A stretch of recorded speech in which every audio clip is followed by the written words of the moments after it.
So the book I'm going to be reading from is by Dolores Ashcroft Nowicki, and it's called The Shining Path. And of course, I'm reading the 17th Path of the Lovers. If you are adept at traveling to Tifereth, you have a good handle on the sphere. If you've only been able to get up to the astral, then you need to cross the Rainbow Bridge into Tifereth. It's also reflected in the Norse tradition of the Rainbow Bridge that Heimdall guards of temperance, and coming up from the World Saturn card, which is the 32nd path I explained before. So you can do it casual, you can do it by rising on the plains. I explained in my previous video on the 32nd path on the other channel, like I said. For now, just listen to the meditation. You can come back and do serious path working if you want. If you don't know what the various angels will look like in the beginning, like the Asham and the cherubim, don't worry about it. The main important thing is to listen to the story that Raphael tells you.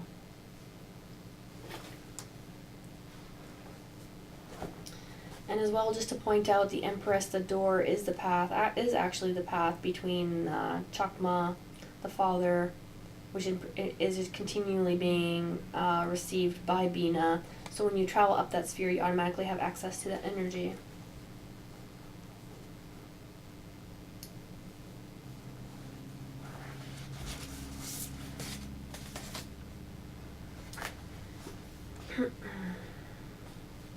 So as always, you're coming up from Earth.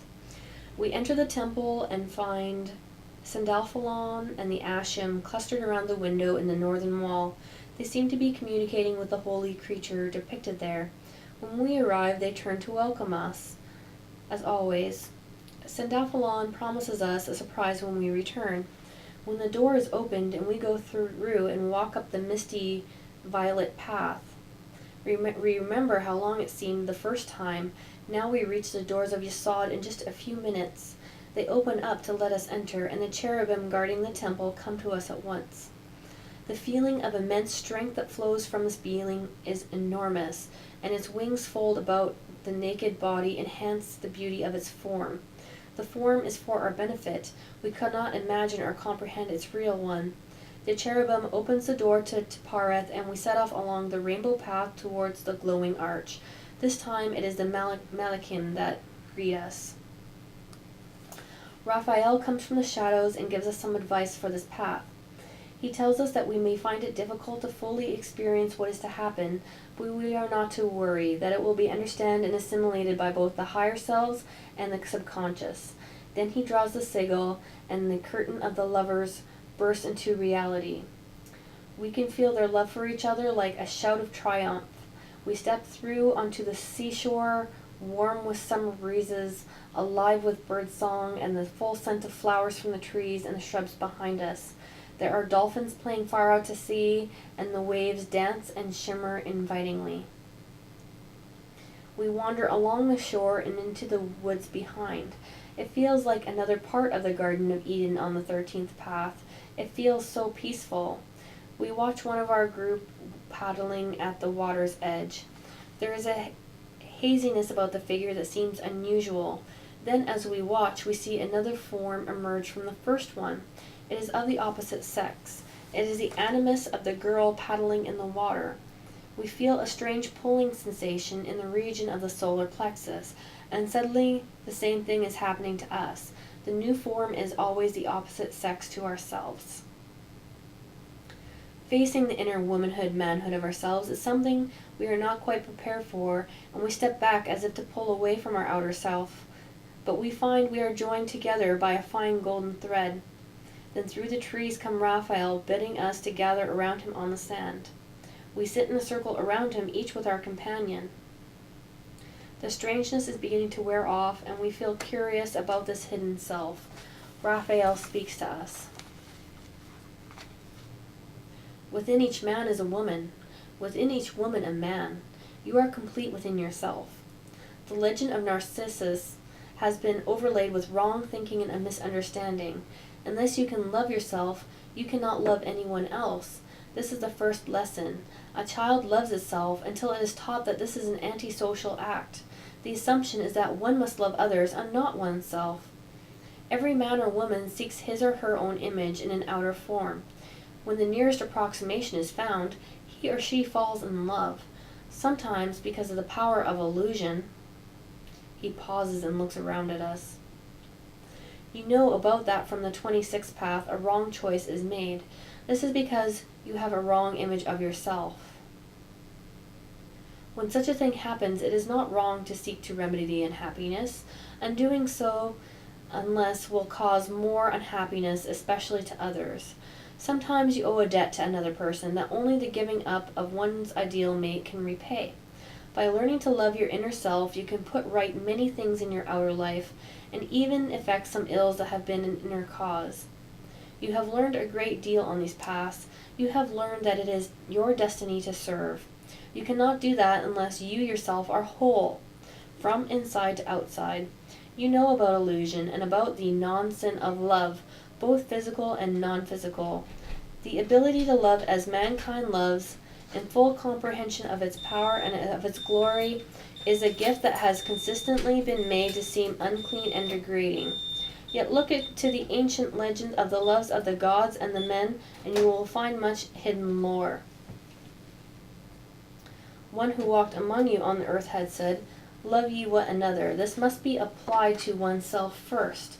It is a narrow path to tread, for it can spill over into a selfish love, and that is why only those who have walked the path so far can be told of the importance of this law, for law it is.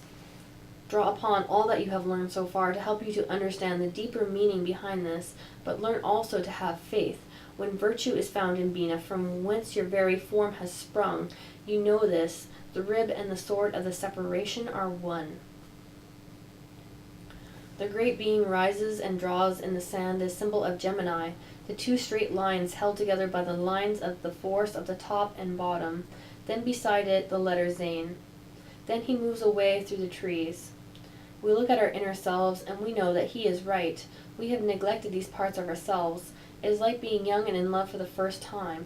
Yet we know also that in feeling this, we take nothing from those that we love on the outer levels, for we choose them because they remind us of our inner us. We walk and talk with our newfound loves, learning about them, what they like and do not like, what they wish we would not do because it hurts them. We try to capture every feature so that we will not forget them, and we are told there is no need, we can never be separated. We hold them close and we feel them melt into us, but now we are conscious of them and we all will always be so. There is no loneliness, only a new ability to know ourselves. We look out to the sea, and there, rising from its depths, is a huge whale. Upon its back rests a small temple, very old and primitive. Standing before it is a woman, mature in aspect with a face of strength and beauty combined.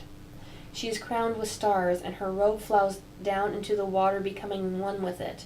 Her voice reaches us across the waves. I am that which what is and shall be. I am your faith, your cool water in the desert. I am your beginning and your end. I am the sword that parts you and the girdle that binds you together. I am Bina. The whale sinks, taking down all with it, and we find the curtain fluttering between the two trees and pass back into Tipper Fareth.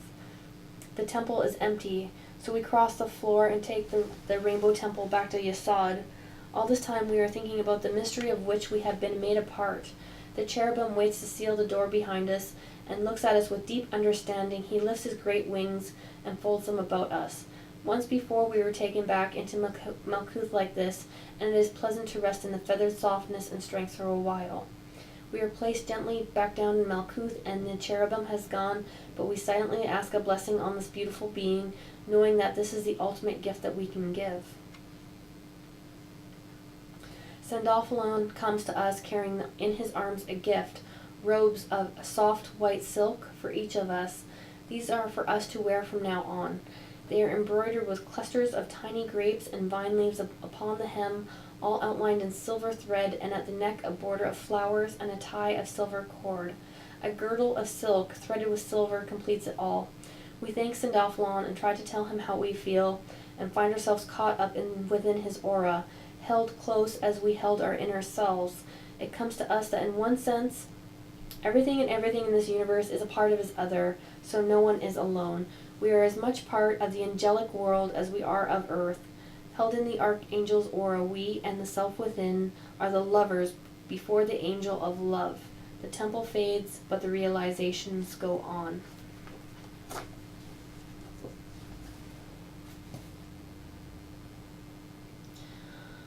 And so the robes that he gave us, usually the outer robe is black of Saturn and Vina, and the inside is of white of the spirit. And so he gave us white robes of spirit, and the grape and the vine leaves embroidered on it represents the Dionysian mysteries, and the silver thread and represents Yesod in the astral, and the girdle also represents the sun at Tipareth and of Bina. I hope you enjoyed this video. Please question, comment. There's a lot of information here. Peace.